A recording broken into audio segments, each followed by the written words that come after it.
और इस बीच बड़ी खबर ये आ रही है कि डोनाल्ड ट्रंप ने ईरान का नया ऑफर ठुकरा दिया है। हॉर्मुज स्ट्रेट में नाकेबंदी जारी रहेगी, एटमी डील करने पर ही नाकेबंदी हटाई जाएगी, ये कह दिया है ट्रंप ने। ईरान का ऑफर, पहले हॉर्मुज से नाकेबंदी हटाओ, और इस ऑफर को सिरे से खारिज कर दिया है डोनाल्ड ट्रंप ने।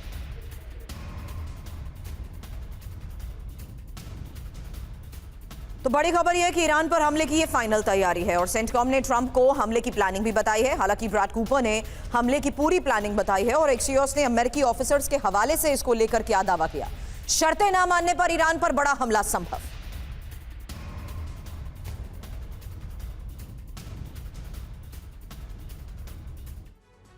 तो ये अपने आप में बड़ा डेवलपमेंट है। ईरान को ट्रंप की आखिरी चेतावनी क्या है? नहीं हटेगी नाकेबंदी, होगा भीषण हमला। ट्रंप धमकी दे रहे हैं, ईरान को अमेरिका की चिंता दूर करनी होगी, परमाणु कार्यक्रम पर अमेरिका की शर्तें माननी होंगी, यह कहा गया है। बमबारी से ज्यादा शक्तिशाली है आर्थिक नाकेबंदी। अगर ईरान शर्तें नहीं मानता तो हमले के लिए हम तैयार हैं। ईरानी तेल भंडार पाइपलाइन विस्फोट की कगार पर है, ये कहते नजर आ रहे हैं डोनाल्ड ट्रंप, और ईरान को धमकाने की, डराने की हो रही है कोशिश। हालांकि गर्ग सर, अगला सवाल आपसे, क्योंकि नाकेबंदी से ईरान तेल की सप्लाई तो नहीं कर पा रहा, अमेरिका की तैयारी को लेकर भी दावे ये कि सेंट्रल कमांड छोटा लेकिन ताकतवर जंग की तैयारी, और ईरान के इंफ्रास्ट्रक्चर ठिकानों पर शक्तिशाली अटैक होंगे। हमले का मकसद ईरानी नेतृत्व को शर्तें मानने के लिए मजबूर करना है, और ऐसे हमले कि ईरान अपनी जिद से झुक जाए। हालांकि मिडिल ईस्ट में अमेरिका ने तैनाती बढ़ा रखी है, कई वॉरशिप्स और फाइटर जेट मिडिल ईस्ट पहुंच चुके हैं। क्या अब एक और फाइनल फेज ऑफ ऑपरेशन की तैयारी को देखते हुए ही डोनाल्ड ट्रंप की आज की ये दो तस्वीरें हैं गर्ग सर, जहां स्ट्रेट ऑफ ट्रंप और टर्मिनेटर का वो लुक जिसमें वो और रिबेलियस होते हुए ये कहने वाले हैं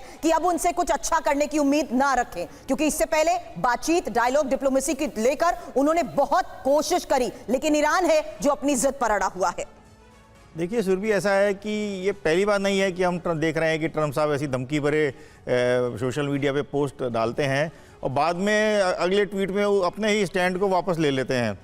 तो मैं ये जो लेटेस्ट जो ट्वीट उन्होंने किया है सोशल मीडिया पर उन्होंने डाला है, मैं उसको उसी नज़र से देखता हूँ। ये भी एक ट्रंप साहब का स्टाइल है अमेरिका ईरान के ऊपर प्रेशर डालने का। ये सिर्फ वो है, मुझे नहीं लगता, जैसे जनरल शिवास ने बोला, मैं पूरी तरह से सहमत हूँ उनके साथ, कि जो अभी इन्होंने ब्लॉकेट किया है अमेरिका ने, वो काफ़ी इफ़ेक्टिव है, और उसके चलते अमेरिका ये कोशिश नहीं करेगा कि वो फिर से अटैक करे, क्योंकि उन्होंने, आपने देखा 39 दिन अटैक करा। ये ब्लॉकेड इफेक्टिव है, क्या इसका असर ही है कि वो ईरान को अब अर्थव्यवस्था के तौर पर इतना मजबूर कर चुके हैं नुकसान पहुंचाकर कि अब वो उनकी शर्तें माने? देखिए ऐसा है कि नेवल ब्लॉकेट जहां भी होता है, और अमेरिका ने बड़ा इफेक्टिवली इस ब्लॉकेट को ना केवल पर्शियन गल्फ या गल्फ ऑफ ओमान या स्ट्रेट ऑफ हॉर्मुज उस एरिया में रखा है, उन्होंने ये जो ब्लॉकेट है पूरी दुनिया में ईरानियन शिप्स के खिलाफ जारी कर दिया है।